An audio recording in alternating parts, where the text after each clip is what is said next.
All right, and here we are back again, everyone. So, yeah, that was a much unexpected jump in tension on the channel. I'm not gonna lie, to be perfectly honest. I'm glad everyone enjoyed it, and I'm just completely at a loss for words. Warhammer's fun. Yep. It definitely is. I still don't know what's going on. It's okay. Yeah, actually, on that note, because there were some comments in the comment section with regards to experience levels. Chelsea, what was that thing that you said that accurately described where we are on the In scale? terms of knowledge with lore, you know the most. I've read a book, and then I've watched TTS with my boyfriend. And James has done none of that. So I said, you're swimming around. If lore were a pool, you'd be swimming around. I'm wading around in the kiddie pool, and James is sticking his toes in the water. Sounds accurate. Yeah, I have to agree. That really is a more accurate depiction. Although I will also throw in there too, I'm at the 3 feet section. I am nowhere near the 6 feet section yet. And I know it goes all the way out to 25 feet. Yeah, you're just swimming around, and I'm like, what's this? What's this? What's this? What's this? What's this? Every 5 seconds. Yeah, I'm kind of like a pigeon picking up crumbs as I go. All right, so what I'm bringing to you guys right now is actually another Warhammer 40K fan project that got released, and this was done by a gentleman by the name of Mark Lewis Spark. And to be perfectly clear, this is a fantastic piece. Yet another fan project that just, I honestly think, really does bring a lot of justice to the 40K fandom in its level of detail and level of care that he actually shows on it. So, Well, I'm excited to see. Yeah, let's go ahead and get the show on the road. You guys ready? As ready as I'm gonna be. Yep. Okay.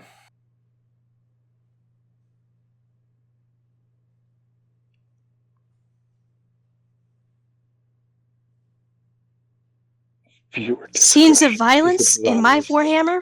No.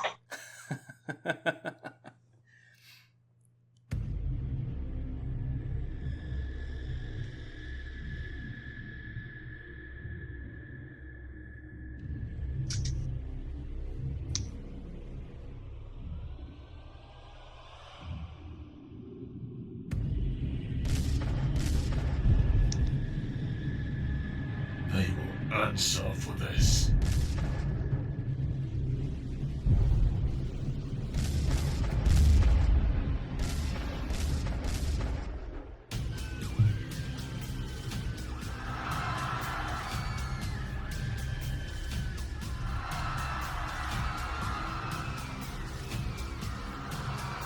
Honestly, the quality that goes into these projects is freaking amazing. Yeah. Oh.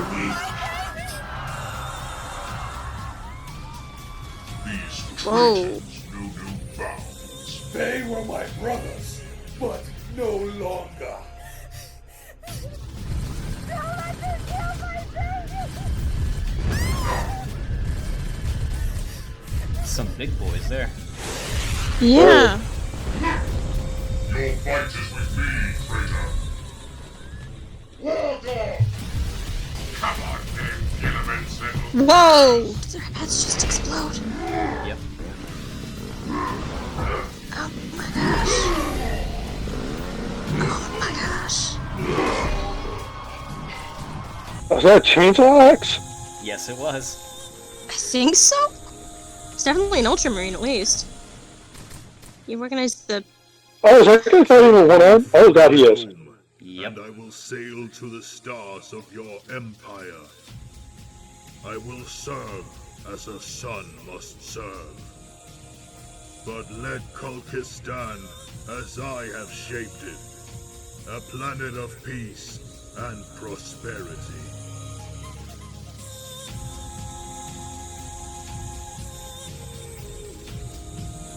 I will kill you where you Dang. stand. Loyalist scum! Come, meet your death, cousins! Come, meet your death, cousins! What the? Rise!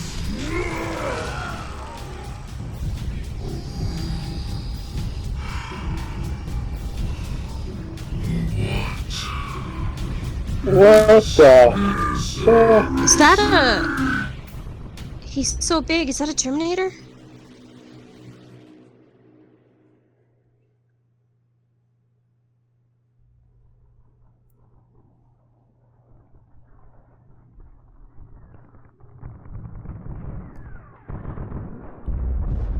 Okay, that happened? Yep. Yes, it did. I feel like I need to watch that like 5 more times to see everything that's going on, because there's so much going on. Oh, yeah, That will make definitely for is. quite a long video. And also, I'm noticing a trend with the Warhammer fans in that they're beautiful artists. Because again, this is gorgeous. Oh no, I completely agree. It's definitely this has a level of detail that is just beyond, you know, what the term fan made initially makes you think. This is literally like polish, I would say, of, you know, something that's at minimum pretty much an actually funded film, you know, full funded studio backed film, in my honest opinion. Yeah, Yeah. or if not close to it. Mm-hmm. So, what are your initial thoughts on that piece? So I feel like they said the name of the world, but I missed it. Okay, so in the very beginning, they do reference, well, besides the the point of violence, Violence in my Warhammer. right.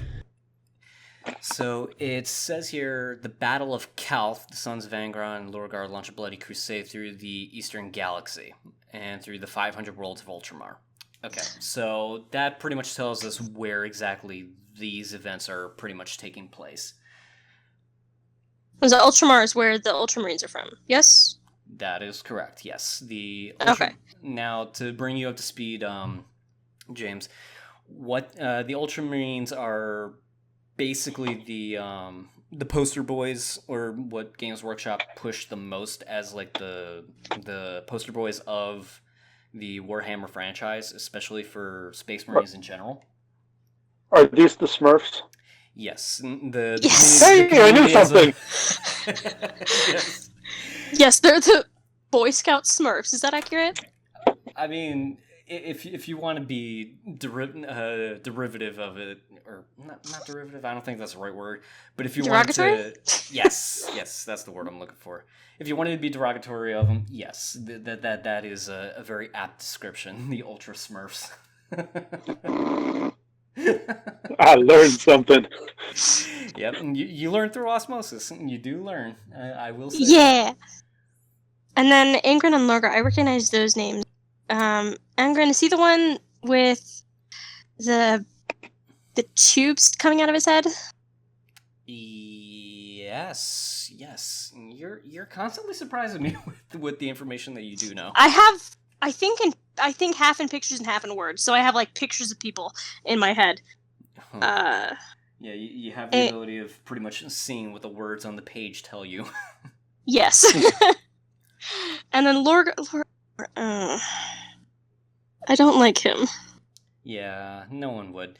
And James, the importance of this is the fact that the Sons of Angron and Lorgar, who these guys are, if the Ultramarines are pretty much the army that we're talking about, we're gonna have a leader by the name of a Primarch, or, you know, Praetor, if you wanted to talk in, you know, high Gothic, you know, terminology here.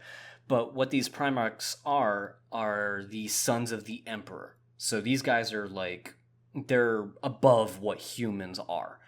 Angron and Lorgar are two of these Primarchs, and the Sons of Angron and Lorgar are armies mobilizing against the Ultramarines in the context of this clip here.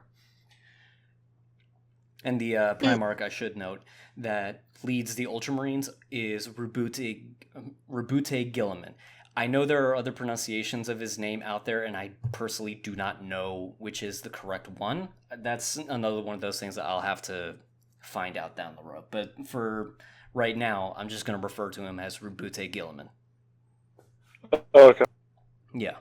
Now, what's important about this right there is through the 500 Worlds of Ultramar, the Ultramarines actually have dominion over a segment of the Imperium, because when the Emperor came into that part, Gilliman had already assumed a position of power in the planet where he was, and when the Emperor rediscovered Gilliman, after the Chaos Gods took all 20 of his sons into the warp and transported them throughout the entire universe. They got kidnapped as babies. Yeah. And Rubute Gilliman, by the age of whatever, when the Emperor actually found him, he was already a leader of 500 different worlds under the banner of Ultramar on his home planet of Macragge. So that's what they're referring to, the 500 Worlds of Ultramar. It's just, think of it like a state in the United States. You know what I mean? Okay. Yeah, so the 500 Worlds, or if anyone refers to Ultramar, it'd be no different than saying the state of New York kind of a thing.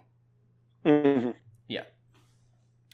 So, And Angron and Lorgar, this is post the Horus Heresy, right? So Angron and Lorgar are demon princes at this point? No. No. No. So it says here, since the Battle of Calth.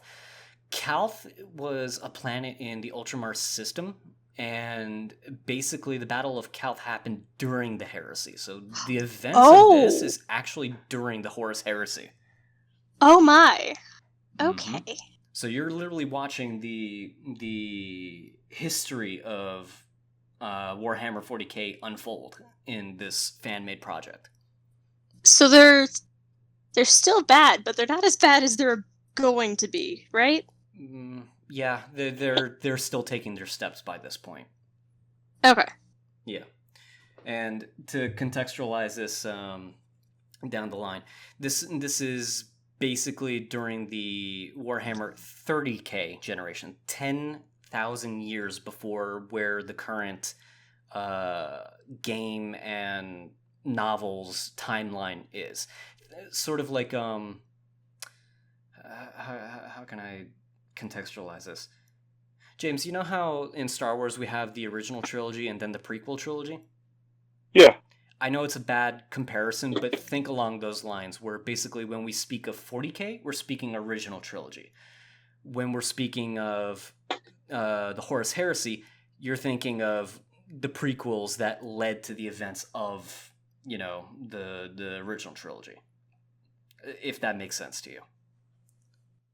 No, I'm following that. I would say probably as much as you hate Bethesda, I was going to say probably it would be kind of like along the lines of like trying to follow between like Oblivion and Skyrim, because it's like different eras, same basic premise, all that kind of stuff. Yeah. You can hear the spite in his voice. No. Yeah. Come on. Okay, yes, there is some spite there, but it's just one of those things where it's like. Yeah. And dumbing it down quite a lot, the Horus Heresy is like the Civil War. Right. Yeah, and these are just very fast and loose comparisons just to get you up to speed. Yes. Okay. No, that's fair. I like it fast and loose. No. Yes! You got her to say it. For context, they have this fun game among our other friends, but who could get me to say no in despair quickest? And usually with self-depreciating jokes or something along those lines. Yeah. Oh boy. Yeah, that's the good news. Yeah, is it's not fair because your brother usually is able to do that very quickly, but for the rest of us, it's usually a bit harder. Well, it's a bit harder, and also the fact that we kind of have like this, or at least in my case, I like to time it up sort of like a sweet wine kind of thing. Unexpected and pure delivery once enough time passes when she thinks she's safe. Anyways, look at this lovely video we just watched. Yeah. So, So, blood and gore. yeah, blood and gore. It's That's like, beautifully drawn, though. oh yeah, the animation of this is just great. I mean, you can basically see the level of detail he took just to make sure that the armor looks just well worn. It doesn't look, Mhm. plasticky. It literally looks like true metal with like dents and battle damage and everything. I mean, all the way down to the lighting too. It's just fantastic. Yeah, Mhm. it is gorgeous. Mm-hmm. Now, to sort of add a little more context into this as well, because these are like details that I just appreciate as well, is the fact that they actually show drop pods with Marines coming out of it and jump pack Marines on top of that. That's just freaking fantastic. Yeah. Oh, and this is a tidbit that it's one of those, it goes by really, really fast and you'll miss it. But this Marine here, if you look over here, he's basically banged up, and in this part, he basically says, "These were my brothers, but no longer." If you notice, he doesn't have on this shoulder pauldron any iconography that identifies which faction he would be. So you don't know if he's World Eaters or if he's part of the Word Bearers or if he's part of the Ultramarines. But What since about the skull? now that by itself doesn't really hold too much meaning unless we're talking about like successor chapters. And I think during the Horus Heresy timeline, I think it was just more fast and loose designs that they incorporated for themselves. This Marine in general just comes off as a Marine who's just hiding his old allegiances. But if you look a little bit over here on the bodies around him, this is actually the surprising part. You'll see on this guy's pauldron, he's got the symbol of the World Eaters here. Oh. So, in the context of what he's saying, they were my brothers, but no longer. He's someone who actually remained loyal, and he was one of the bad guys in this. Oh. Well, that makes him interesting. It makes him Wait, very interesting. Okay, so then who are we, I guess you could say, technically rooting for in this? Are we rooting for the Smurfs or are we rooting for the other guys? Yes. We are rooting for the Ultra Smurfs. So it would be the boys, the boys in blue. They are the loyalists in this case. But what makes it sort of on the tragic side is the fact that in this trailer you're seeing one faction versus the World Eaters, who are extremely dangerous Astartes by their own measure. I mean, it's in their name. They literally consume worlds on a regular basis. And in the lore, they even talk about Angron, their Primarch, who had nails drilled into his skull, touching his brain, inflicting pain and making him angry, to the point that all he knows was rage. Why would you do that? That is friggin' dedication. Well, it wasn't so much a thing that he did on purpose. It was something that he was subjected to, and I don't think there was a way to actually remove the nails from his head, because that's what they call them, nails. And again, why would you do that? I was going to say, that's friggin' commitment. If I remember the lore right, and this is very, very, very loose memory here because I did not really do any deep dives on the World Eaters at all. If I remember correctly, when Angron was discovered by the Emperor, he was enslaved and forced to fight in gladiatorial pits, and one of the ways that they forced him to fight was using those nails that they embedded into his head.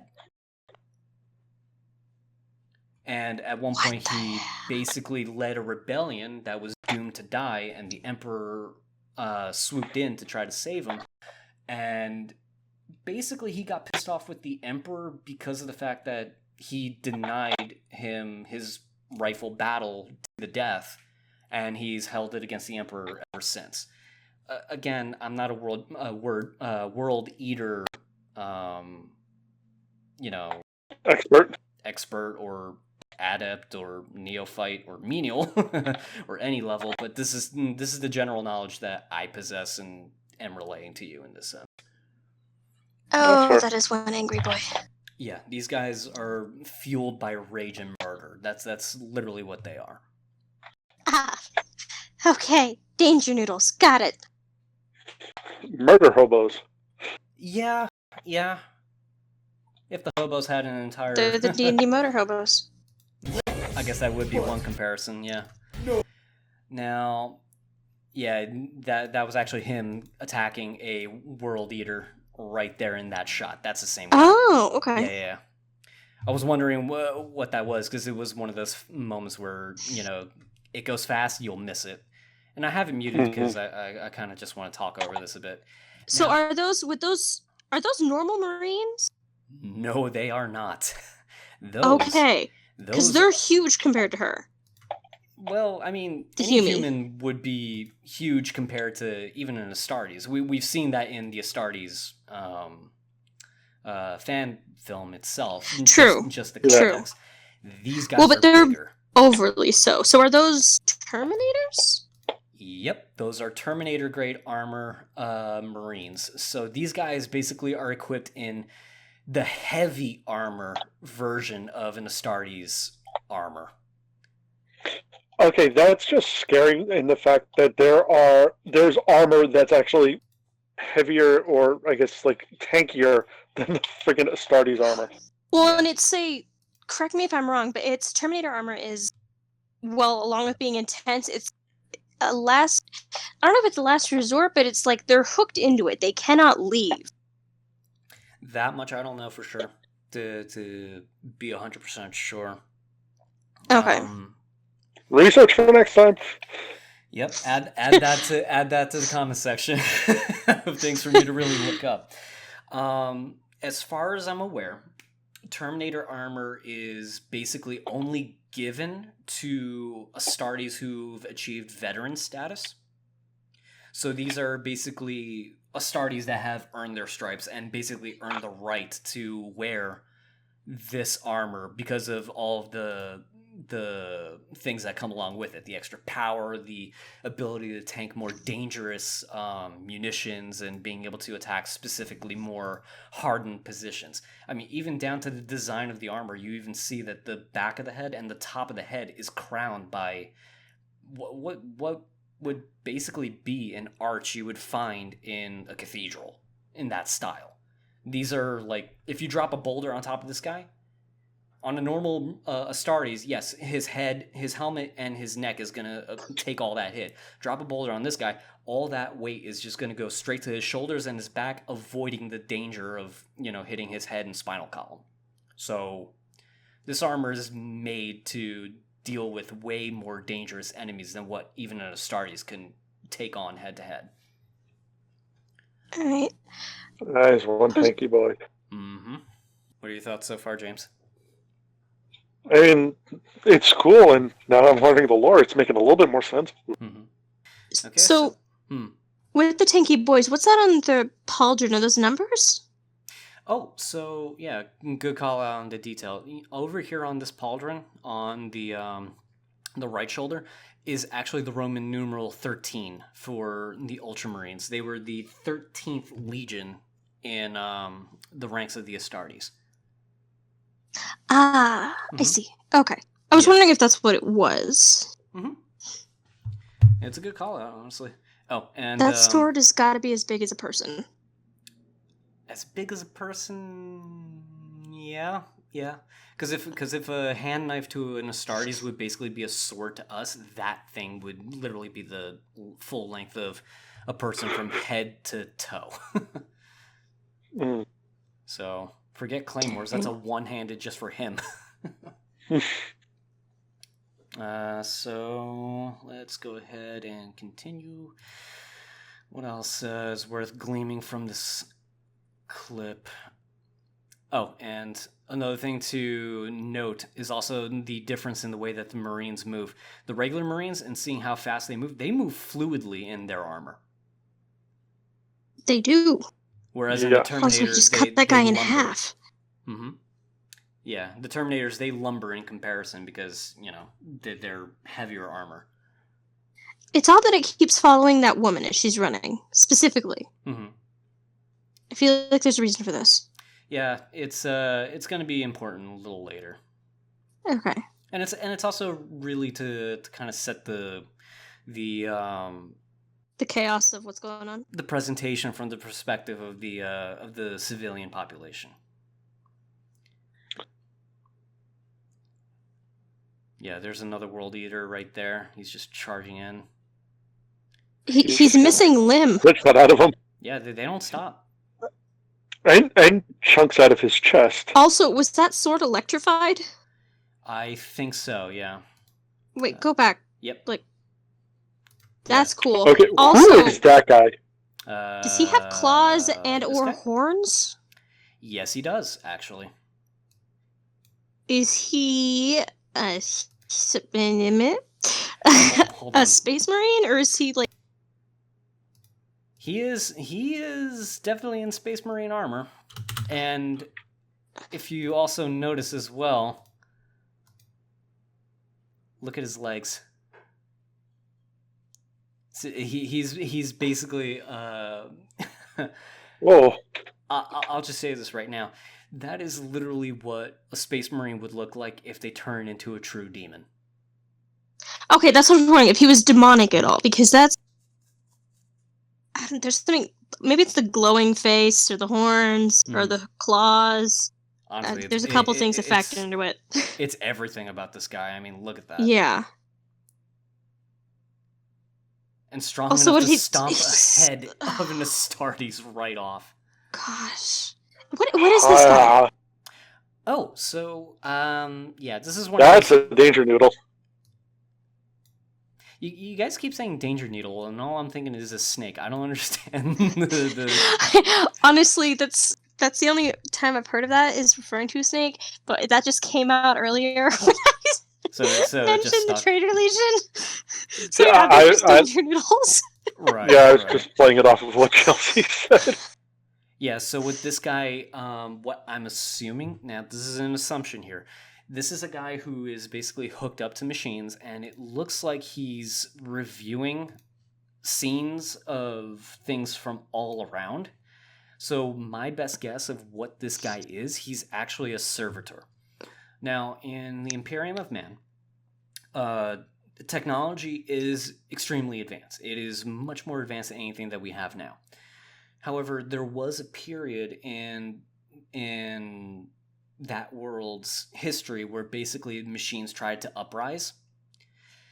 And basically, just to generalize that overall, this led to a frowning upon any type of artificial intelligence. So in order to kind of get around that, they started hooking up people to machines to act as intelligence for that substitution.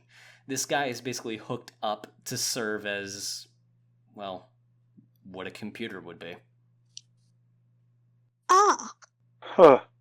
that's... Looking at him, actually, is just really gross. Oh no, for a fact. And if I remember correctly, servitors tend to basically be anyone who was either charged with a crime of any degree, or basically someone who died before due process, and basically they just was like, no, we're going to use his meaty bits and make the most use out of him as a to get the oh god, I'm completely blanking out here. Force him to serve the betterment of mankind despite his death, kind of thing.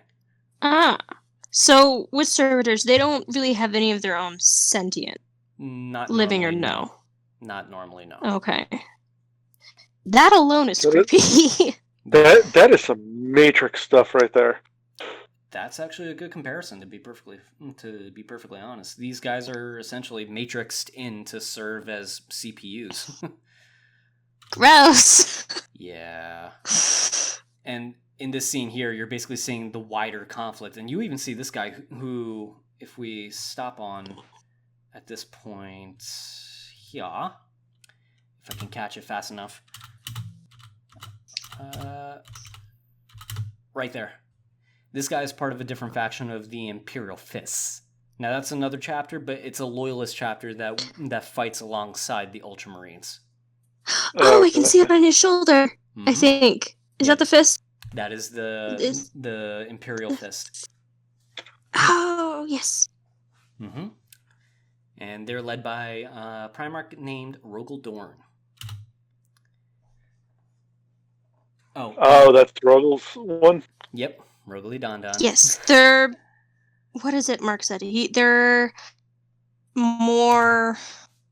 They're the defenders and very stubborn, and will keep defending and pushing even at the cost of many lives until they get to the point. So successful, but they're also lose quite a bit. Yeah, the Imperial Fists are more famous for their siege warfare and fortifications as being part of their battle doctrine to essentially be the most defensive-oriented Space Marine chapter. Hmm. So if you pretty much mobilize them to go out into a planet, they are there to not just, conquer it, but also to rebuild. So this guy's got a 7 on his armor. So who's the 7th Legion? That is not 7 because that's not a V. No? So that's an X. That's not. You're right. That's an X. So wow, I know my Roman numerals. It's all good. It's also moving fast, and that's blurred out, so it's all good. This is basically the 12th Legion, and the 12th Legion is the World Eater. So this is a World Eater armor that's moving about. What's unique about him, and also if I can get back to it, let's see. Yeah, here we go. What's unique about him and this guy here, you remember how the Terminators were big? Yeah. This is a Dreadnought. This is even bigger than a Terminator. Oh. Now, what's important to remember about this guy, though, is the fact that he does not, you can basically tell he's not in standard armor, first off, and he's on bipedal robot-y bits right there. More often than not, a Dreadnought is basically piloted by a dead Astartes. Oh, that's the one I was thinking of with when I said the Terminators, where they're hooked up. Mm-hmm. This is a Dreadnought. That's what you were thinking. Okay. Yeah. Okay. I remember there was one that was a big boy, like bigger than average, but they're like people who died. Yeah. And they were like reanimated, or because it's still their brain functioning and they still have kind of sentience, right? Correct. Actually, so remember the servitor example that I was talking about, James? Yeah. Yeah. This guy is an Astartes that was given that treatment, but instead of having his personality and his free will taken over by the machine, all that operates the machine.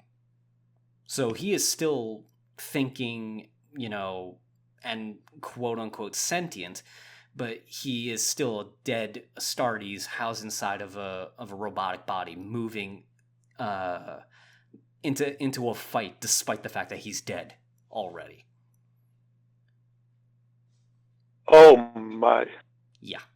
Space Marines and the Imperium of Man, they get the most use out of their soldiers, I will say that.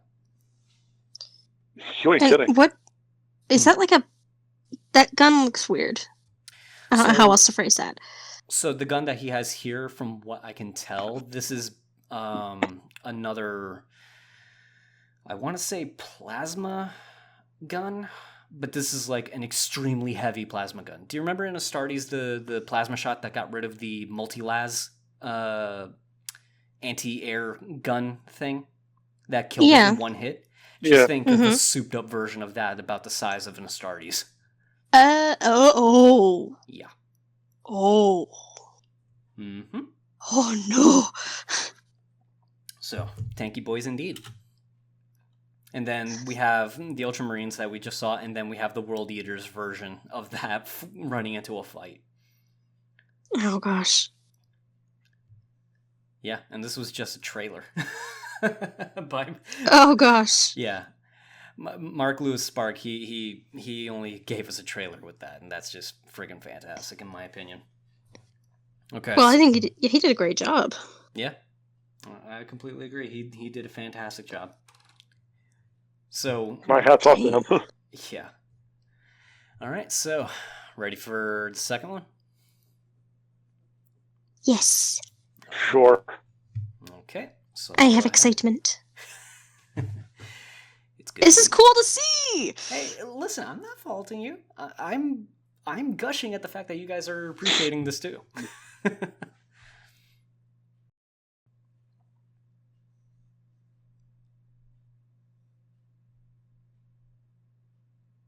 Everything on screen is done by a single person. Oh You my say gosh. you can picture it. I don't believe you. The heavens rained fire, and with it delivered to us the 13th.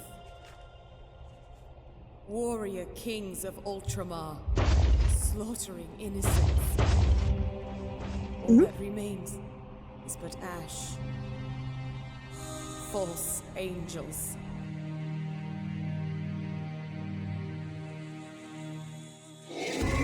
Horus Heresy fan film. Death of Hope.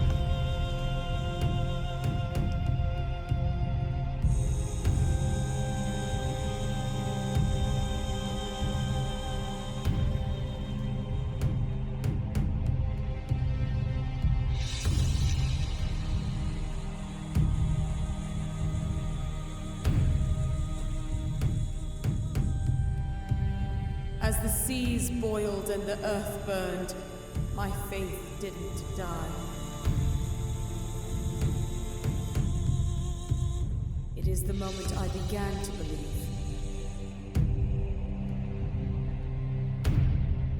God was real.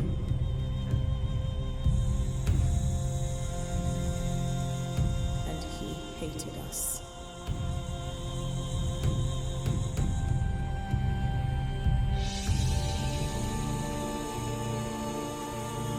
Okay, who are they? These guys are the word bearers. Remember that Lorgar guy that I mentioned before? Oh, Mm-hmm. a piece of. Ooh,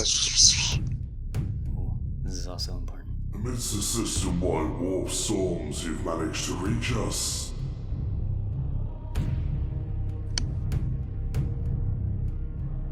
The status of your flotilla will be sent to our tech priests.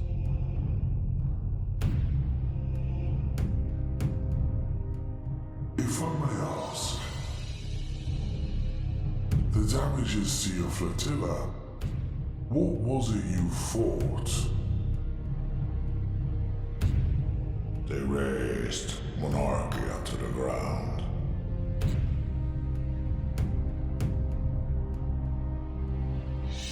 Humbled our legion.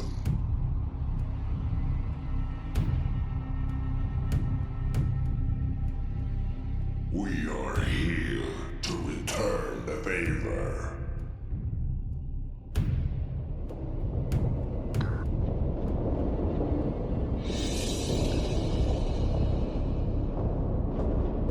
Kingsman, what have you done?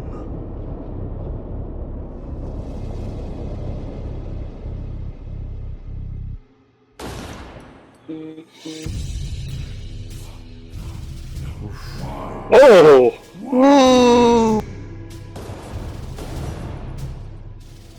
God's light flickers in the darkness.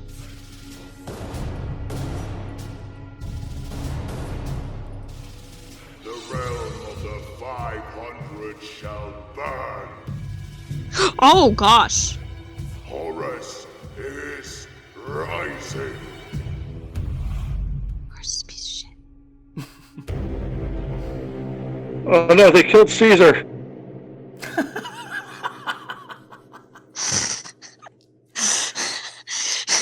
I am so sorry. I did not mean to laugh at that. But that was just timed perfectly. I didn't expect that. Oh my gosh. Oh, tech priest. Oh, tech priest. Oh my god, that's what a tech priest does? So it begins. Yep. Damn. Yeah, there's a lot to unpack on this one by itself as well. Oh my gosh. Yeah. Oh my gosh. So I think it's probably best to start from the beginning. So if we were to basically look at what was going on in the very beginning, and you basically hear someone saying the slaughtering of innocents and all that remains is ash. Yeah, that was Yeah. interesting. Yeah, this is coming from the perspective of someone who basically hates the Ultramarines. I don't know why in this clip per se, but starting from this point here where the title card actually shows up with Death of Hope, you'll notice all of these Marines are basically forced to take a knee, and everything around him is on fire. There's ash falling down from the skies. And these guys I saw that. Yeah. And these guys are the word bearers. Okay. Now, what's important here is the fact that this is a moment where they're just looking around in disbelief. They're still on one knee, and it looks like with the way that they're moving, they're borderline crying. Or severely hurt. Yeah. Okay, so basically the word bearers are just sitting there in pain, or they're pretty much watching something horrible happen right in front of them. And what happened in that situation is basically on a planet, there was a city that was called Monarchia. The word bearers ruled over the planet. They had it in their reach of influence, and the entire city was a passion project by their Primarch Lorgar to essentially become a spiritual mecca in a way, in honor of the Emperor himself. What happened was when the Emperor heard about this, and also the fact that people were going to this place and everyone was religiously worshiping the Emperor was not about that. And basically what ended up happening was the Emperor, along with Rabute Gilman and the Ultramarines, and Malcador the Sigilate, who is the Emperor's best friend, and I guess we could say the CEO of Earth if you were to look at his overall rank compared to the Emperor, where the Emperor is the founder and, Malcador is like really, really powerful. Okay. Basically, they went to the planet where Monarchia was. Lorgar and his entire legion basically come out to greet them, and it's like, hey, so you came here to see Monarchia? Well, we're going to show you around. The Emperor ordered for the entire city to be destroyed. Oh. And basically, he ordered all of the word bearers that were there to not move, and an orbital bombardment or just flat out destruction of the entire city was carried out by Rabute Gilliman's Ultramarines. Oh gosh. Yeah. And basically this was probably I'll risk the certainty here because, I'm sure this was the moment where Lorgar basically was no longer loyal to the Emperor. This was the moment that decided that he hated the Emperor and the Imperium as a whole, and basically turned him and his legion traitor. And all the legionnaires that you saw in that scene, they were forced to watch an entire city burn. Yeah, that's pretty... It's kind of a dick move. Well, but you have to remember... Kinda? Yeah, it was. And I'm not going to argue that. But you also have to remember that this was in clear violation of the Imperium of Man's rule that there are no gods, there are no religions, and to pretty much have that is to deny the imperial truth that anything is possible through mankind's efforts alone. There are no gods pushing that forward. Now, I know for a fact I didn't word that correctly, but this was the primary reason why the Emperor decided to do what he did. This was to be an example to Lorgar and his legion that this was not okay. So destroy maybe the city and like all the stuff, but not the people. Give people almost. a second chance. I mean, well, here's another thing. I'm following the twisted logic. Yeah. So it's kind of like I could see if, and mind you, I know absolutely nothing about what the hell is actually being discussed. I'm just going off to my reaction. Mm-hmm. The way it's sounding to me is it's kind of taking the adage from Rapture in Bioshock, there are no gods, only man, type of thing. And they've all looked at the Emperor as a god, and the Emperor's like, no, don't do that. Mm-hmm. It's not so much, destroying the culture. It's almost, taking almost taking, a line from 40K, but, purging the heresy. Yes. Yeah. That sums it up pretty well, I think. Now, whether or not actual innocents were killed in the process, I don't know. I would hope not, but that's not beyond the realm of possibility, given the stuff that the Imperium is known to do. So... Yeah, Space Wolf. You really want to dig that jab in now? Yes, this is reminding me just a little bit of. Lehman did nothing wrong. Anyway. And I can't believe you're forcing me to take Rabute's side in this one. God, you are the worst. You thousand son apologist. Hey, I will defend Prospero. Anyway. Glad I don't have a dog in that fight. I'll leave that alone.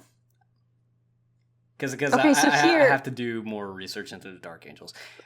So you were saying, Chelsea? Okay, with those, what are they doing? Are they building Space Marine suits or repairing them? It looks like those are tables designed to remove or repair the Space Marine armor. Oh, okay. So what I'm assuming here, and yes, this is an assumption because I don't know for certain, basically these are menials who are in charge of operating these machines that are removing bit by bit these armor and then transporting whoever the Marine is into these cryopods in order to heal them or preserve them or whatever the case may be. Okay. Now, so the guy's talking up here. Is that the... I'm not remembering all of their names. It looks like it's a word bearer ship just by the banners that I saw, because there was a book. Banners, right? And I think that... Yeah. Like, I can't really make out what the banners are, but I don't think it was more so the wide shot that showed them on the table. There was a banner in the background. There. Here. That is a good question, honestly. I can't really make out the detail. It kind of looks like an open book, so that's why I'm guessing it's a word bearer ship. Yeah, I can see the book. Yeah, this is definitely a word bearer ship in that case, because now I'm starting to take a better look. It's also got like a skull and it's got horns here, so it already is established as a word bearer ship. So it would seem from this context, especially if we look over here, the windows looking out into where this is in space, this is a ship where the word bearers are pretty much licking their wounds, and it looks like there are some Ultramarines on here too. Pauses quick. Yeah. Sorry, I just want to appreciate. This is beautiful. Look at how intricate this is. Look at how gorgeous this is. I love this. This is so pretty. Everything's got its own shadows, and there's such detail in the movement of the arms on the tables, and it's so beautiful. Yeah. And the steam. It looks like steam. That's so cool. And there's fragments of stuff hanging in the light, and lens flare too. That's cool. Yeah. It's gorgeous. This is gorgeous. To be honest, I'm glad you appreciate that. Now, what we're also seeing here... does that mean they're not called God Rays here? They're called Man Rays? What?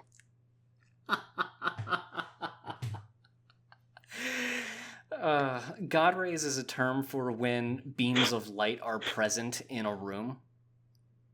Oh, I didn't know that. And he's making fun of the fact that there are no gods, there's only man. Man rays. Depending on who you ask, there's no gods. You don't know. So basically it says here that the flotilla of the word bearers were basically under attack and they were fighting something. This Ultramarine doesn't know what was going on. He's just on the ship, pretty much just taking a look of what's going on. Kind of sounds like he's there to help. He is. I'm here to help because I'm a nice Ultramarine. Mm-hmm. And he asks him, who were you fighting? Oh, just someone who was on Monarchia. Wait, who raised it to the ground. Sorry, with them kneeling, pause here. The heat coming out of his back. Yeah. Out of his backpack. That's awesome. I noticed that the first time around. That is gorgeous. It looks like this is beautiful, and I love it. Mm-hmm. And it's also a detail that if you look in Astartes Part 5, when they're walking into the vault, you actually see steam coming out of it because it's actually that cold in the vault. I loved all the comments pointing out, like, it's really cold because of Psyker stuff going on. So, it's so cool. Yeah, it's a neat just the little details. It's amazing. Oh, yeah. I completely agree. And I just love the fact that they just got this Ultramarine completely cornered. Like, I just walked into a den of wolves. What am I going to do? Am I going to die? So these all word bearers then? Or are there any of I love how he's slowly going through the bolter, and then he's just like, oh shit. Yeah, here comes that oh crap moment. And it's a plasma pistol pointed right at his head. Oh, he's gonna die. He's gonna die so quick. Yeah. Well, he does, but... But yeah, it looks like everyone on this ship is definitely word bearers. Yeah. Okay. I aside from seen... that poor group of Ultramarines that came to help. Yeah. Look at that. That's a lot of His head is detail. gone. Mm-hmm. Gone. It's like a clean cut. And then there's this poor guy who's missing His lower everything half. past his waist. Yeah. Just all this grim dark detail. What? This is creepy. What is this on the wall? That's a thing. That's a thing. What is this? No, it's a head. You're not wrong. That's the thing I want. Because the only thing I can think of is that's a demon. You're 100% correct. They turned really quick.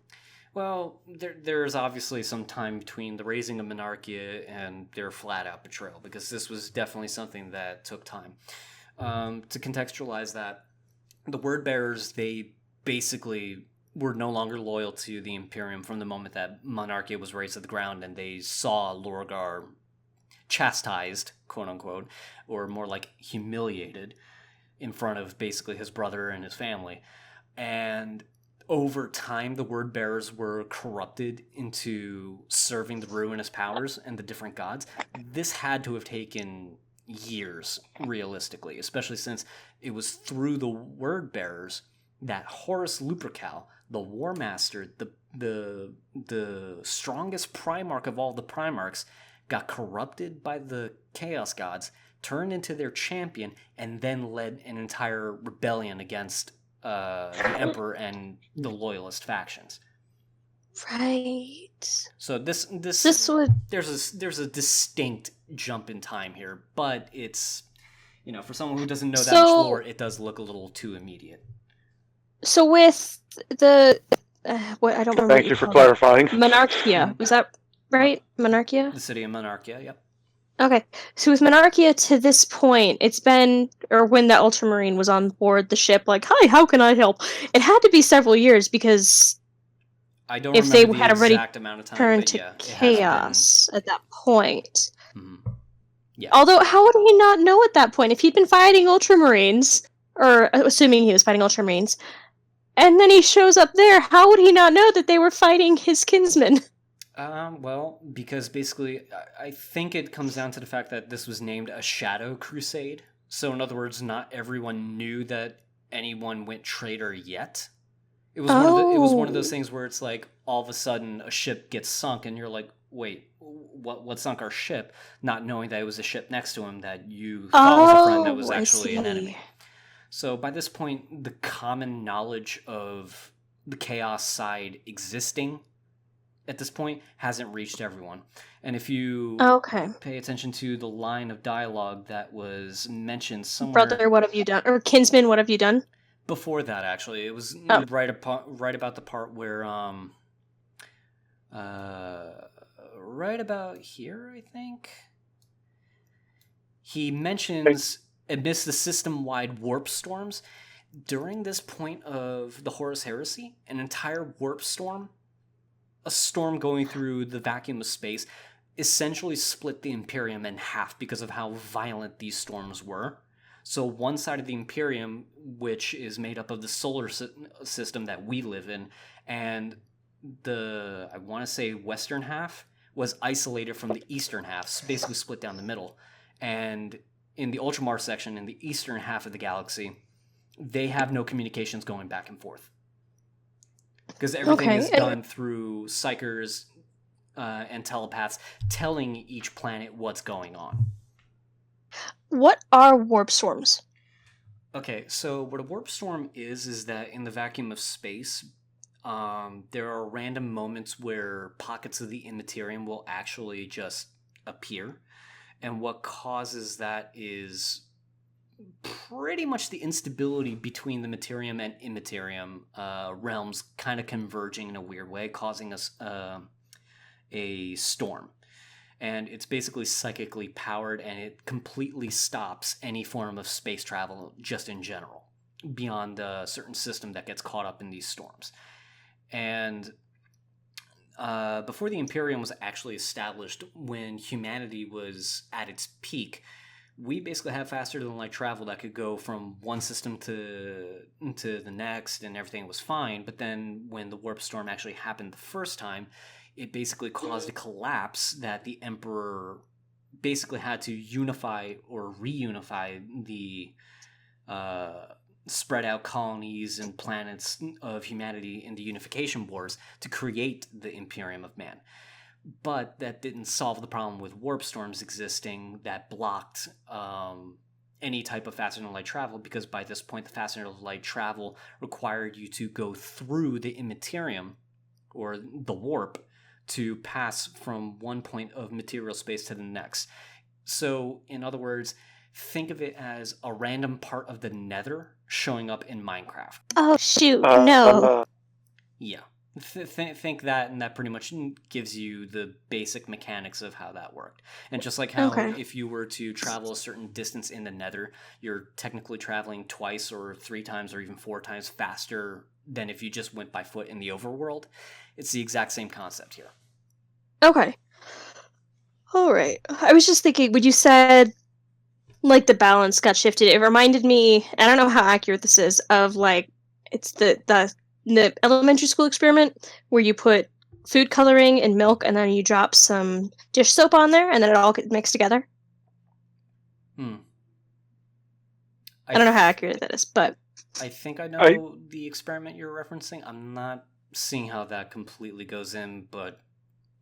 I just meant like where there's an instability and everything gets mixed together. Yeah, kind of. Something like that. Okay. What were you saying? Although your thing with another made more sense. I don't remember if I ever did anything like that in school. Yeah. Yeah, now I'm very curious, and I kind of want to do this by myself now. Do it. Although do it on a plate, and so you can see it better, because in a bowl it's really deep. Anyways. Gotcha. Okay, so yeah, that pretty much explains the warp storms, and this was a point in history where, in the Imperium's history, where the Imperium got split in half, effectively. And in the half where the Ultramar system is, that's where the Word Bearers and the World Eaters, and I think the Night Lords, which is another traitor legion, were basically engaged with the Ultramarines, and I'm not entirely sure. Please remember, I'm just a menial in terms of lore knowledge. Is the Night Lords Conrad Kurz? Kurz, yeah. Conrad Kurz. Curse. Okay. I think on the Creepy one. Loyalist side was the Blood Angels, the Ultramarines, and the Dark Angels. Okay. Yeah, so on that side it was a 3v3, I think. It's just kind of tied. Yeah, but I'm pretty sure there's more to it that I have yet to discover. So there's my disclaimer, everyone. You're running around in the 2-foot pool. Yeah, taking a dip into 3, and I'm sure someone's gonna splash water from like 25 in a minute. Yay, more knowledge. Yeah, and it seems that for the most part, they're also trying to gather as many tech priests to do repairs on the Wordbearer ship that this Ultramarine is here for, inspecting. Mm-hmm. Now, I think another thing to bring up was also that scene that you asked about with the demon face. It's right over here. Yeah. Okay, so what's going on in this part, especially with the decapitation and everything like that, what the word bearers are doing is basically no different than just humans sacrificing to the chaos gods. Ah, wait, is that guy alive? Kalima? Yeah, basically Kalima. Alive? I don't think so. Wait, is that chainsword going through his chest? And back, yep. Oh, wow. I was about to Whoa. ask, what's that sticking out of his back? And then I realized there was more of it out the front. And I realized it had it's a chainsword. Oh, goodness. Yeah, it's a vicious culling of the Ultramarines that were on that ship. So the word bearers, I don't remember, do they serve Chaos Undivided? Or do they have a specific chaos god that they serve? Okay. So the word bearers, and James, I'm gonna bring you up to speed on this too, because this is a bit of knowledge that explains the chaos side. Chaos is usually represented by 4 gods in particular. Okay, and what the chaos gods are Nurgle, who is of pestilence, decay, and stagnation. Tzeentch, which I remember you guys mentioning that name before. Yeah, whenever Yep. we were referring to the coronavirus he's and gross. the Nurglites. Yeah. Tzeentch, which is the faction represented by the Thousand Sons, who embodies knowledge, Magic, and fate, and the twisting of fate, and manipulation, and lies, deceit, and all kinds of horrible manners along... I'm sorry, am I projecting here? Just a little, but continue. Yeah. The other side would be Khorne, who is the god of blood, murder, war. And death. Yeah. Right. Yeah, that just about sums him up. And yeah, he's pretty straightforward. Yeah, more straightforward than the other 3. And the 4th one is Slanesh, which is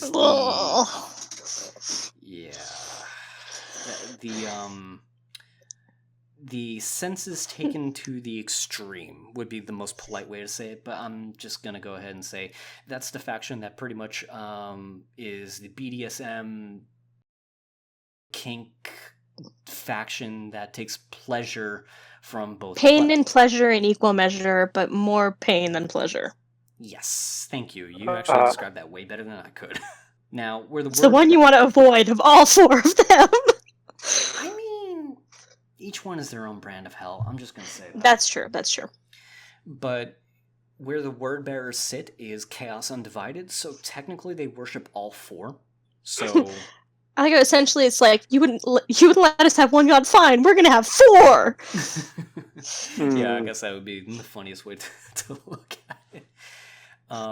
So what I can assume, because of the fact that there was a human sacrifice, especially chained up and murdered in this way, I think this was a blood ritual for Khorne, specifically.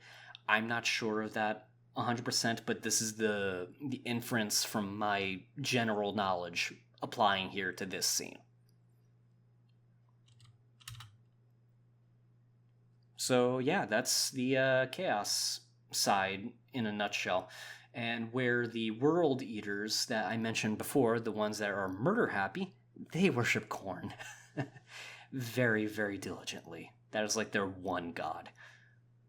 Hey, it was a fucking awesome band. I was wondering when that reference was going to come up. And then there's this guy that I don't like. Oh, him? The tech priests creep me out. I mean, he's not much different from other tech priests if you really think about it. I know, and they also creep me out. True. But this guy here, he is a tech priest in general, at least from first glance. But because of the fact that he's on a word bearer ship, or what I assume to still be the word bearer ship, saying "so it begins," I think he's part of the Dark Mechanicum. Now, to explain that bit, the Mechanicus, who pretty much worship machines, I think I've made that reference once to you before, James? I think so. They also had a splitting down the middle between the Mechanicus that were loyal and the Mechanicus that were not loyal. And the ones that are not loyal joined Chaos specifically for the fact that they look at the Emperor as the false Messiah, or Omnisciah, as they refer to it, to the machine god. Mm-hmm.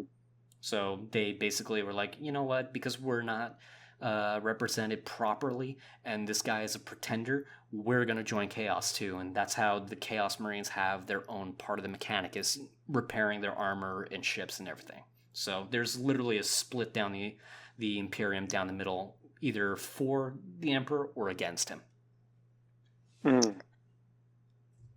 Can I, before you move forward, one, I wondered how the Traitor Legions had their own Mechanicus, and that answers the question. Mm-hmm. Two, looking at this guy's face, I can kind of see his skull. Well, I mean, you can see the teeth, but then a little bit above that, I think that might be the space for his nose, which makes that even creepier.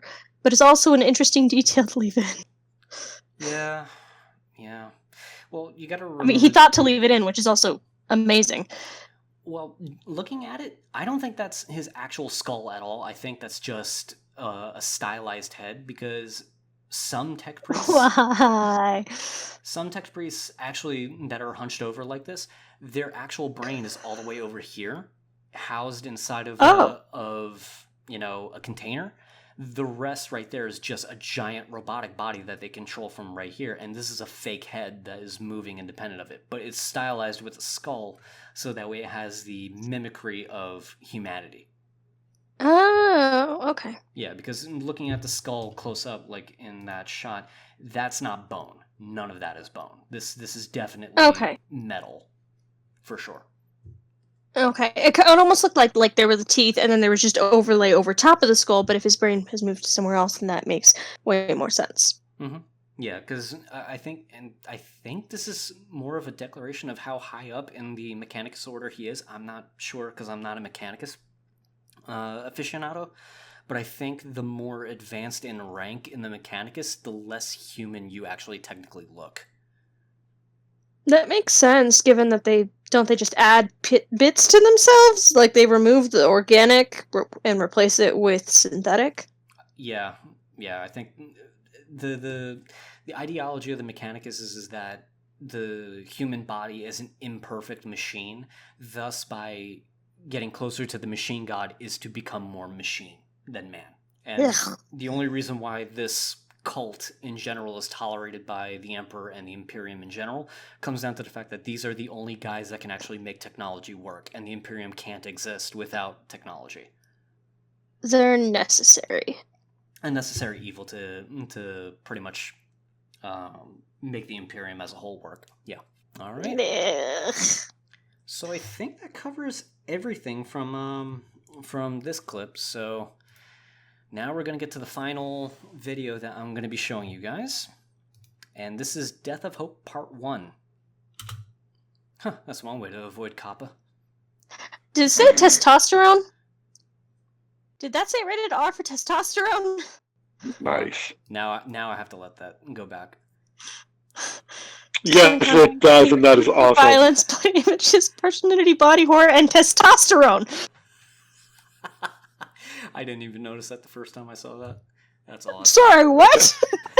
I truly appreciate that one. See his 3D model, animated, directed. Drawn, Mark Lewis Spark, hats off to you because you are a truly talented individual, and what is it, Games Workshop? Games Workshop needs to hire you. Mm-hmm. Immediately. Oh, as Angron and Lurigar continue their bloody crusade across the 500 worlds, a splintered fleet of traitor legionnaires travel apart from their fathers, extending their will across the stars. A recent attack, a world named Sathus.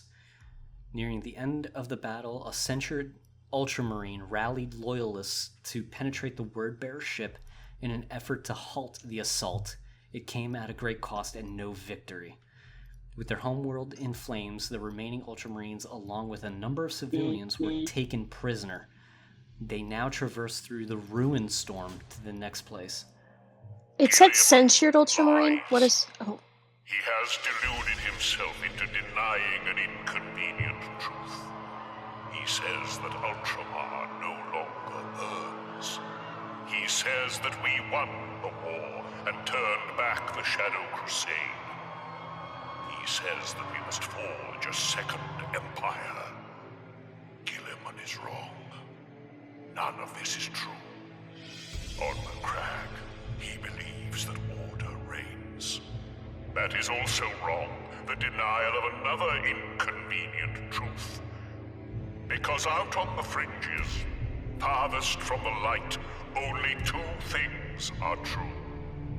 Anarchy reigns, and the war for Ultramar isn't over. It's really cool with the shots from the trailers going on in the back. And I love the inclusion of 30K fan film. That's cool. I'm sorry, what? What are, wait, is this the warp? The only thing I can assume, yeah. What are those I don't like that. I don't like whatever that... Okay, this is pretty.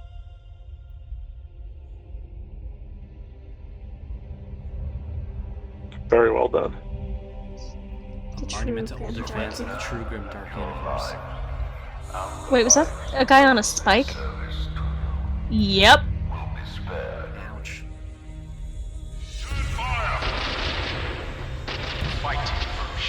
Oh.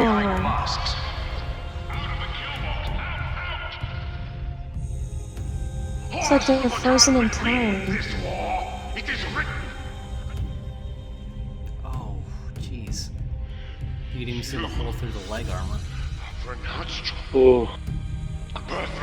That's oh, he is disconnected. Not enough. My brothers are dead, and it is not Is that enough. his eye? Oh god, that's his eye. That is an eye. That is. Oh, whoa.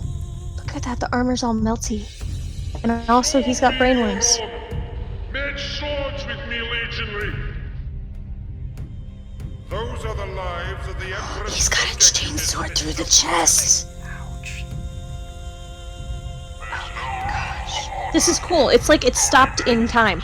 It literally looks like it was made with the models from the tabletop. Yeah. Yeah. So cool. Wait, what the? Oh yeah, it's more of those creepy. And what the? I don't like whatever you are.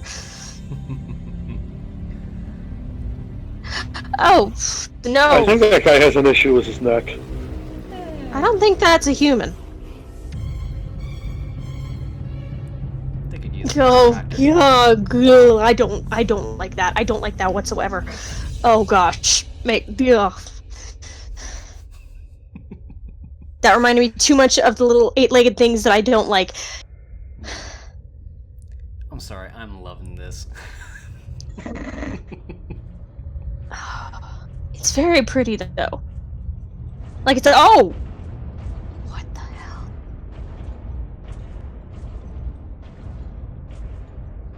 Don't mind me. Are those more demons? Mm-hmm. Something?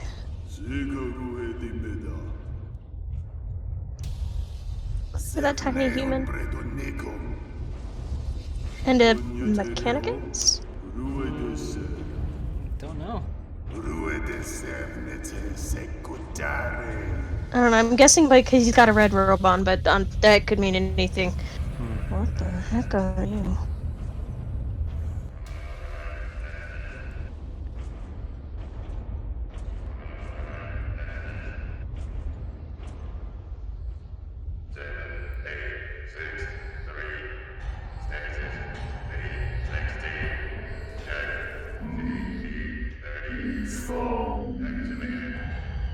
Oh, that's the guy from the trailer. I'm assuming. Looks very similar to him, yeah. Either it's another... And a servitor? Mm-hmm. You got it.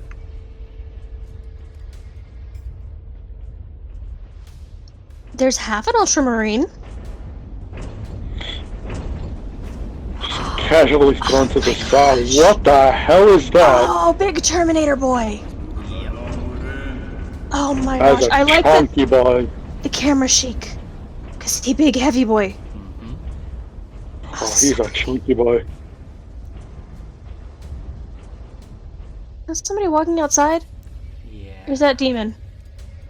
No, I'm gonna guess that's a demon. Yep. The warp is a scary place.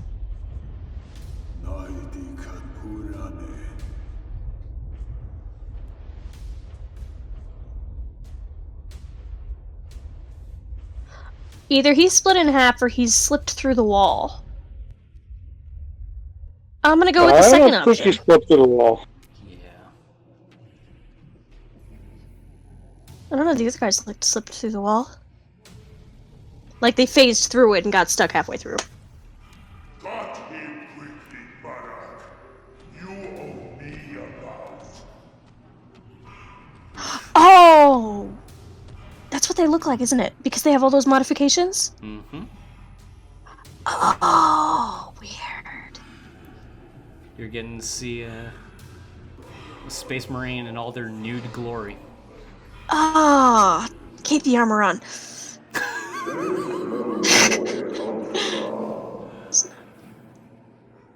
Okay, judging by his laurels, I think that's what it is.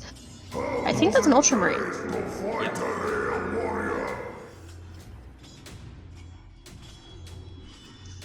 That's creepy. Oh, Ouch. oh, that was a kid. Oh hell. He's the eight. What the? Him still alive? Not for long, I don't think. What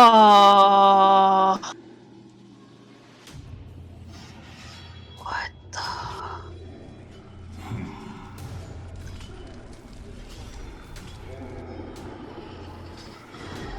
Well, what are you? Sure ain't the typical bloodhound, I would say. Thank God the Cabal don't have those things. You kidding? I want one as a puppy. This is Of course perfect. you do. Just fucking weirdo. No. That's a perfect guard dog. He's gonna scare everything away and I'll be safe.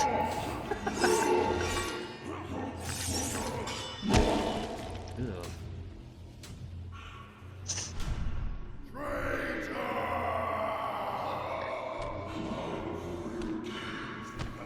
Warrior Kings? An event has been triggered. A reference to the Ultramarines. Ah! Capture him alive. So that's... This is still word bearers, right? Word bearers, and judging by this guy in the ring, I would assume World Eater. World Eater, okay. Because you said they do the fighting. Or they're Primarch did, so I assume they would because they're very into that. Yeah. This guy's creeping me out, man. Like, it's beautifully well done, and I can appreciate that it's beautifully well done. That's why it's creeping me out. And you can tell by the tattoo on his forehead with the Ultramarine symbol, he's a prisoner. Yeah. How is he still alive? Oh, he's eating it. Oh gosh.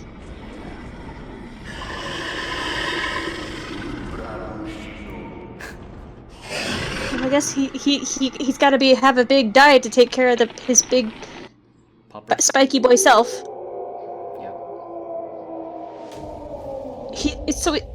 My guess is that's like a captain or something, because they're specifically keeping him so he can watch the other Ultramarines die. That'd be one way to torture a superior officer.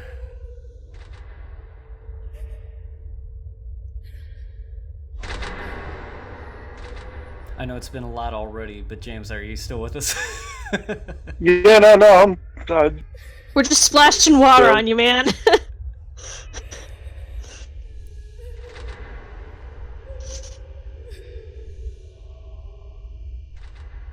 Yeah, this is something, all right. What's with the? Oh, I don't think I want to know.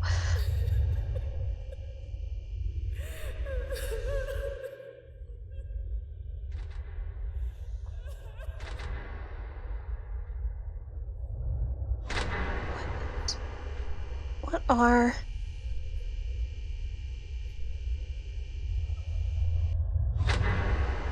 Hello?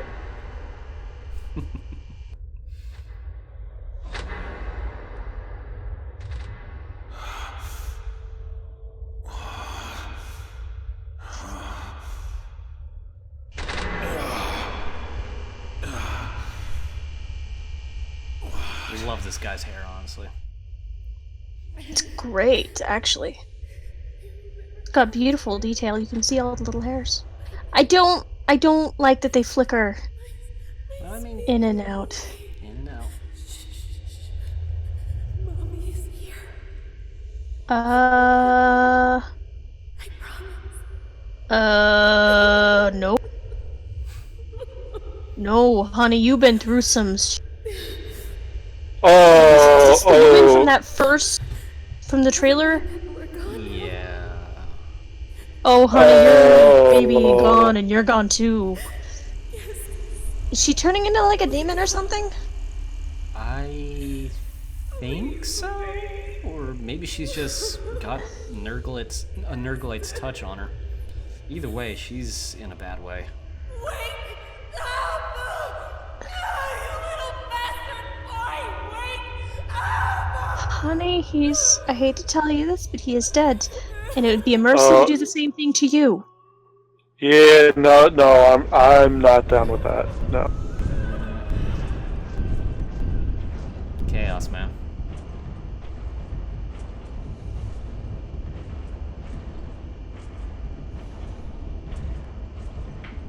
Is this just a little Hume? Yes and no.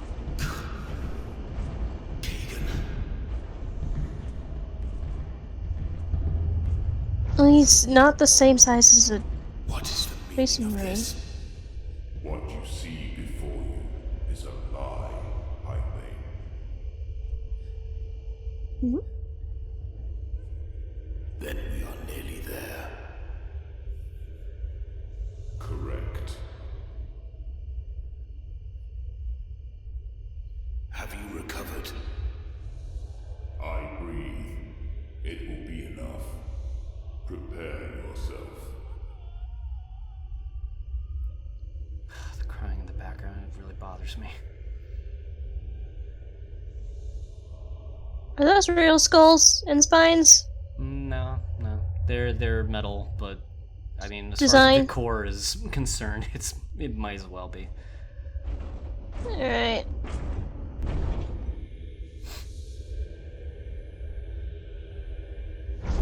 Ooh.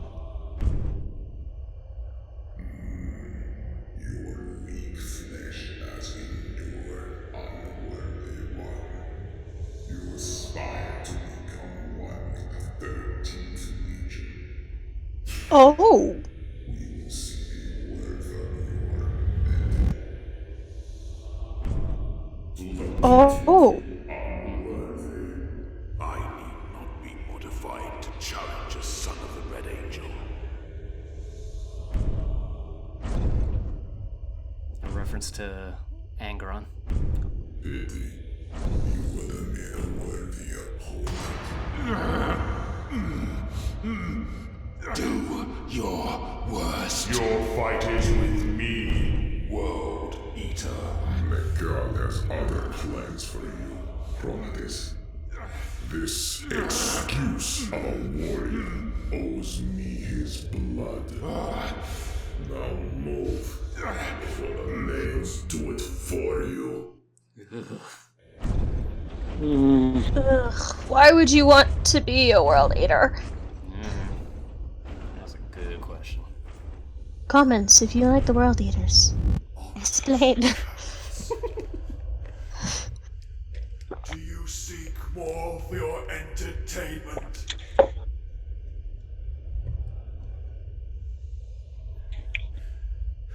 It's weird seeing the contrast of his faint blue and gilded gold, and then everything else that's all spikes and blood and dark. Tells you exactly where he is. There is no glory for you here. You are nothing, and will continue that existence as we march your shells onto the streets of neighboring worlds. Forever a traitor in the eyes of your proud legion. You want my Marcher. armor, cousin? Oh. Release me, and I will give it freely. So they want to steal his armor and then pretend they're Ultramarines and then kill everybody? So it seems the plan to be. Oh, that's a giant mace. Oh, it's a Sparky mace. Yep. And then there's just random Yumi. Undoing the shackles, yeah. You really think he's gonna go peacefully into the night?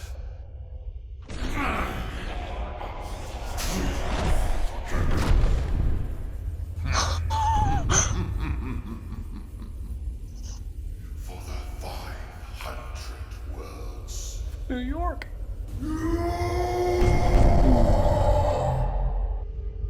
Oh, that was a cool transition. Hmm. And then there's just this random. What the? It's the demon guy. Yep. Oh, that other guy is screwed. Poor Yumi. Oh, he may have lucked out. I don't like that. I don't like the Mechanicus. Yeah, they're freaky.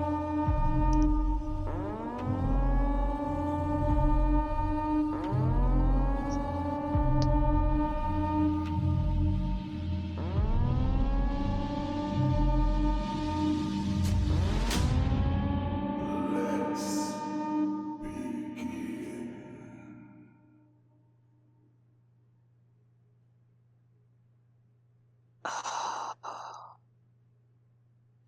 Oh, that was so cool. That was pretty cool. It really does, and my reactions kind of show this. It really does show off the grim dark that is this Mm-hmm. galaxy universe at this point. Yeah, definitely really shows a lot. And this later part of the video is actually more of a tribute to the fans in general, from Mark Lewis Spark, showing off, the tabletop game that this is all based off of, the artwork he does prior to doing the animations. Visage of a fleshhound of corn. That's cool. Now, moving on Well, to that the is. turn It is a of nice. Well, Piggyback this up exists on because of turn 5. fans, because he and his friends enjoyed playing this. I assume for long periods of time, or years, because you don't decide to make a beautiful work of art like this after 1 hour of enjoying something. This is a lifelong love for the franchise, yeah. yeah. Now comes an important part.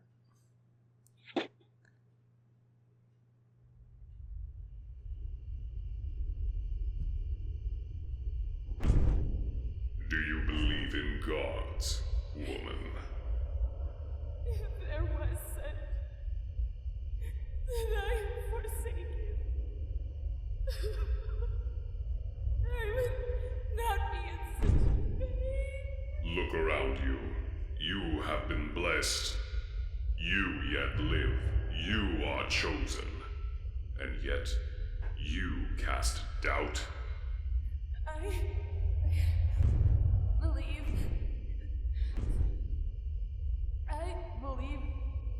protects? That remains to be seen. Oh. Oh, that's ominous. Very much so. Oh, that's ominous. Yep. And Oh. yeah, I mean, where to begin on this, right? Oh, there are so many things. And I was torn between, I want to just watch this because this is beautiful, and I want to audibly react to, because there's so much that happens so pretty, and there's so much effort that's put into this. It's very obvious. And it's so cool. No, I And as completely much as it agree. did creep me out, it perfectly exemplifies, like it says here, tested monuments of the true grim dark universe. Yep.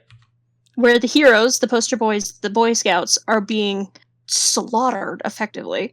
Mm-hmm. And the spiky angry boys are winning. Guys. Yeah, but it's I mean, this is a tribute to literally what the game was supposed to be all the way back then. And I've heard since, becoming a 40K fan myself, that there has been some lulls of discontent in the fandom saying that the 40K franchise has lost some of the grimdark elements behind it, but this really shows the depth of depravity that Chaos as a faction actually has, and it shows the extent of what true grimdark really is, as exemplified by 40K, in this time frame, And Yeah. Mark Lewis Sparks wanted to really send that idea across. This is what Chaos is. This is what grimdark is. This is the universe that these guys are living in. There is no, There is no happy hope. ending. There is no light at the end of the tunnel. Yeah, there's either you're on this side and you're fighting till you die, or you're on this side and you're going to be forced to fight in an eternity until you die. This is a universe of perpetual, constant war and everything that comes with it. I feel like you did a really good job. Oh yeah, I agree completely. Now, going back to one thing that I did hear you wanting to ask about, it was about this boy right over here. Hello, you very demonic-looking creature. Congratulations! You've identified a demon, one of many kinds, but specifically, this is what a bloodletter is. Assuming by the name, he follows Khorne. Mm-hmm. Okay. It's just weird, because in the shot previous to this, you see the Ultramarines and the somebody fighting, and it's like all in stop motion, and then him and the other little thing cube are moving. Right. Well, like they're moving in between seconds. Mm-hmm. Now, if you remember back in the beginning, there's a thing here that says, nearing the end of the battle, the censured Ultramarine rallied loyalists to penetrate the word-bearer's ship in an effort to halt the assault. It came at a cost and no victory. This is the aftermath of that fight. So basically, this is after they jumped into the warp, and these are still the bodies that are outside the ship. Ah. Yeah. Ah. Oh. Yeah, Oh, he's got brainworms. It's creepy. What an image to pause on, huh? Yeah. I see you. It does look like it looks like a model though, but it's beautiful. Mm-hmm. I agree completely. And if we look at pretty much these guys just strolling through the halls, there are demons all over the place. And that's the nature of Chaos as a whole. It doesn't matter if these demons are here, there, or whatever. These guys are just walking past. If a normal human was there in that moment, they would have probably gone react insane. like me. Yeah, screaming and going, "Oh, what is that?" Mm-hmm. Now, one thing I also want to point out is the fact that there's dialogue between these two, but there's no subtitles, there's no context for what they're talking about. To be perfectly honest, I don't really know what that is about, so I'm sure someone's going to talk about it in the comments, but from my best guess, this has to be two people talking in Low Gothic, and in the Imperium, there's multiple languages in a sense, where basically High Gothic, there is a lot more words, a lot more definitions for, different things. Low Gothic is reserved for everyday people. That doesn't convey all kinds of ideas and whatnot. And this was a language that was developed and practiced to keep normal people subservient to those who were of power, essentially.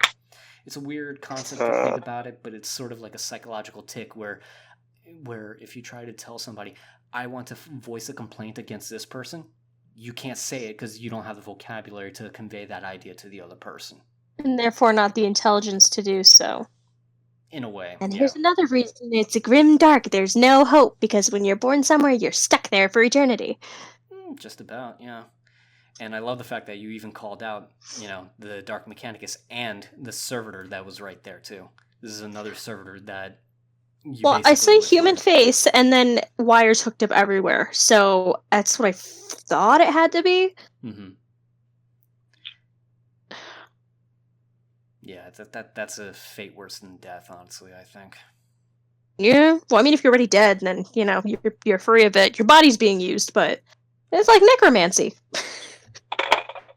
You're just a skeleton used by a lich. You say that so nonchalantly, but it still bothers me. Okay, let's not get into that discussion right now. Yeah. Oh, and going into this scene here, where all the Marines were in the walls and in the floors. So the censured Marine led an assault. Part of that assault was the use of boarding techniques, and one of the boarding techniques that is available to the Imperium is teleporters. But that didn't go well. No. Oh, no, it did so not. So I wasn't wrong with the face through the wall thing. No, you were not wrong. These guys were basically teleported into the walls and died in that manner. Probably very much conscious of what's going on, and slowly died until they just turned into part of the scenery, I guess would be a way to describe it. So you mentioned this, and I had this question before. Somebody fucked up some calculations real bad. Well, I think in this case, it's more of a gamble. Like, hey, we're going to roll the dice. Some of you are going to get in there, some of you are going to die. Well, just what's going to happen? Yeah, more than likely that's probably what the case was, especially if you're not able to drop the void shields of a ship fast enough. Because normally if a void shields are up, it's impossible to teleport anything into the ship. So, I mean, either they got the void shields down, but they got it back up quickly enough to get these guys stuck, or I don't know what the context was, but these guys did not make it. That much is for certain. You said censured Marine. Censured Marine. What does that mean? Okay, so censured is actually a military term, and what that basically means is that it's a soldier who was of a certain rank, but he's been not so much expelled from his position, but was going through a punishment of some sort. So in other words, they screwed up in some way, and they were censured from their post because it was something that was either disgraceful, dishonorable, or some kind of screw up that was extremely bad for the military arm to punish him into such a degree. Now, Space Marines, they serve for life. There is no expulsion from, service with what's the military term? Dishonorable discharge. They don't have that. Yeah. So essentially, he's stuck in as a soldier at this point, and his rank is rendered meaningless. But he tried to rally, some forces to go up against these guys, and that's why in the prison scene, right about here-ish, no, right about here, this guy was being talked to by Nakal, or the word bearer, was basically saying, you tried to do all this and trying to regain your honor, you basically failed, and was just rubbing it in. This is the guy that they were talking about that was censured, I think. Okay, well, he's got a plume? Is that what it's called?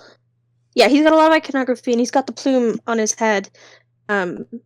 or what would typically have been a plume. This is made out of metal. Mhm. So I assume he's more in charge, or higher up the rank at least. Or at least he was in a position that would have been,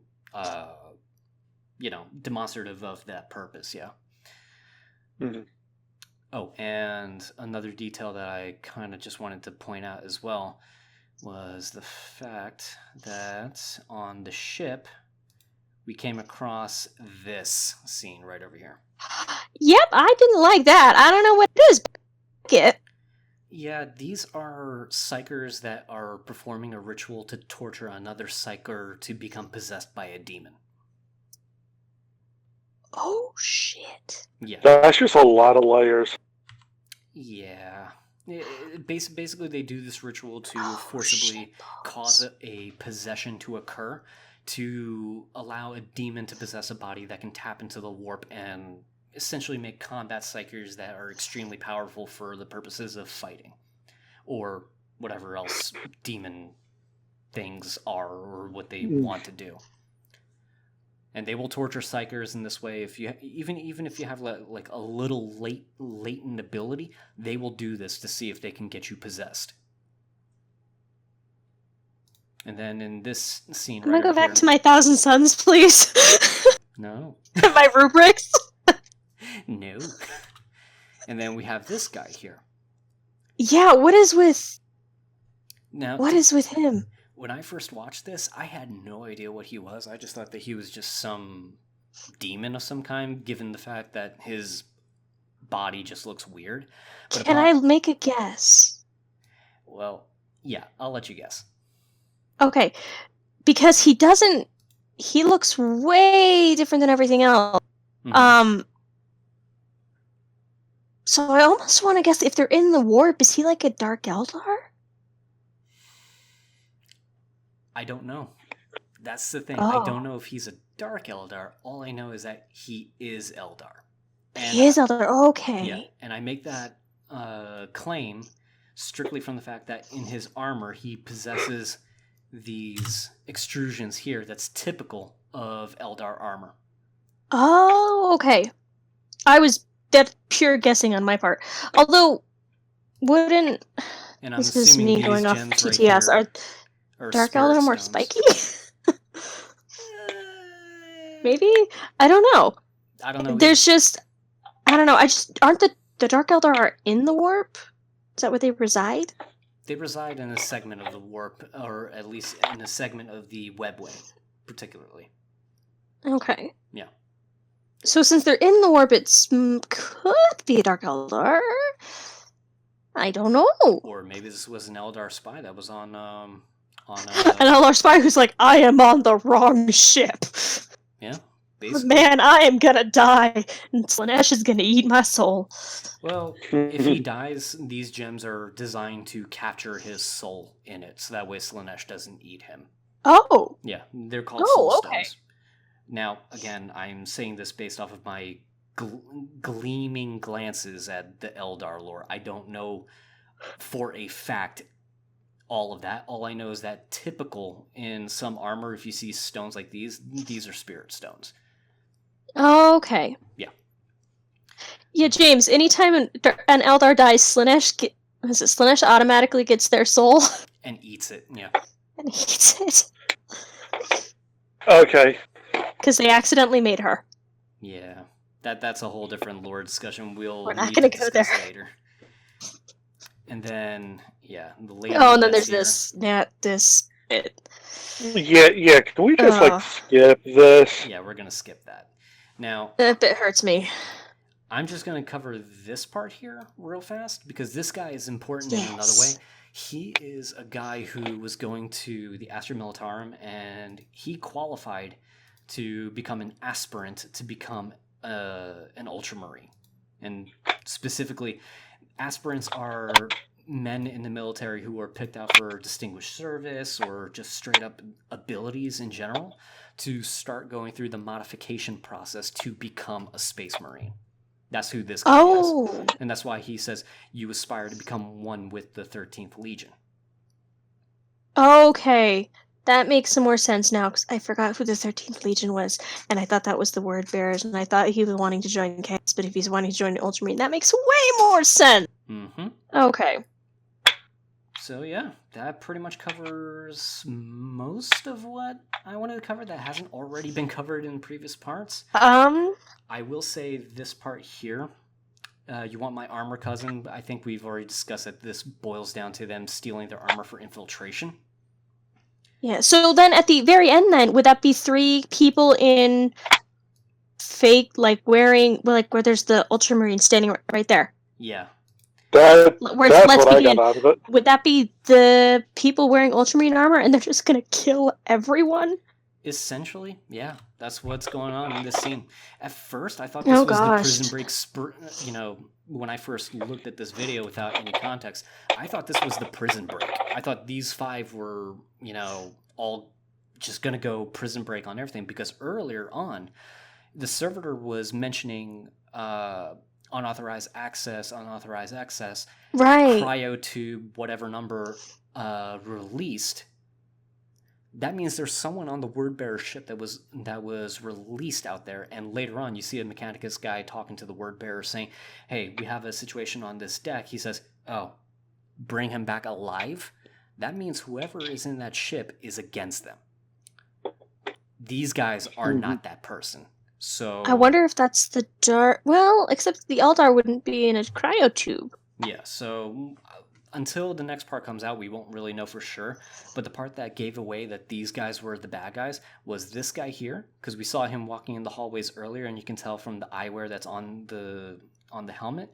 And if we see this guy, he has the Wordbearer's book with the demon's head on here, so he's a Wordbearer. These two know that these guys are out and about in Ultramarine armor. These guys are traitors too, just in disguise. Okay.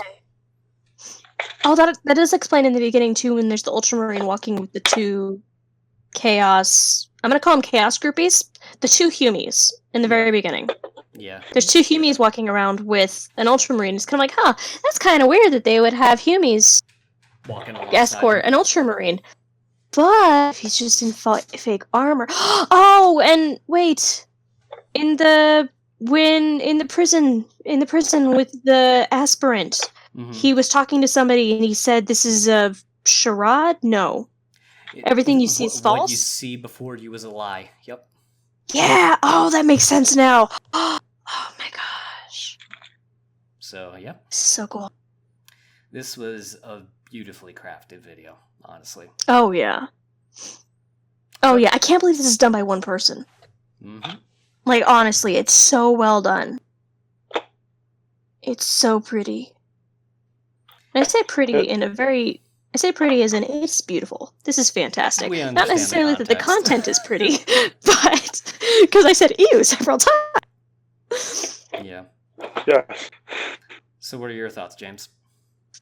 I mean, obviously I'm still trying to learn all the lore implications about everything and all, but I mean, over and all, this series was done very well. Mm-hmm. Like, between the little teaser trailers and then this like full out episode, the craftsmanship that went into it is freaking amazing, and I definitely appreciate that. I believe I'm also a little bit more well versed in lore now, so I kind of thank you for that. I tried. We just kind of dunked your head underwater. Yeah. Here's lore. Yeah, like when we started this part of the series, because I don't know how you're going to edit it, but yeah, it was like where Chelsea made the comment of like, yeah, we're in the pool and I'm just like kind of dipping my toes in. Yeah, somebody grabbed me by the ankle and I went under. It was both of us. We both did it. We pulled you into the water. Well, I'm glad that you guys enjoyed this piece. And honestly, this was something that I have been dying to share with you since it came out a while ago. But I wanted to thank you two for, basically sharing in this moment and, getting to see what got me into 40K in general. It's just a whole lot of depth of story and a whole lot of stakes that are on the line. It's just very compelling stuff, honestly. Oh, it is very much a pleasure. I love I love a good story. That's always been my favorite thing, whether it be a video game, movie, book, whatever. I love a good story. There's so much here in terms of, because this has been going on for years, that it's decades. There's so much, and I love it because it's so in depth and it's well rounded, and there's not really retconning. It's just a continuous story, and it just gets more and more in depth. I don't know about retconning. That's its own From argument. what I've seen, how's that? From what I've seen, there isn't. It's just everything is very much in depth, and it's jumping into comparing like something like Harry Potter to this is like a kiddie pool versus an ocean. Yep. Where there's so much to go into, and there's so much to learn and see, and I love it. I really like that comparison, honestly. I love it, and my boyfriend's just gonna listen to me ramble about this for a long time. Yes, we need to bring them all to the fold. Bring them all to the 40K fold. No, I'll have to show him this because he's gonna love it. That's good. All right, so with that, we've pretty much covered Death of Hope and Anarchy Reigns. Thank you so much for, viewing this alongside with us, and if there's anything that I completely missed the mark on, or if I missed, feel free to leave it in the comments, because honestly, I want to eat this up and just enjoy the lore in general. I want to become more well-versed. So, until the next video, guys, thank you so much for watching, and I hope to see you in the next one. Bye-bye.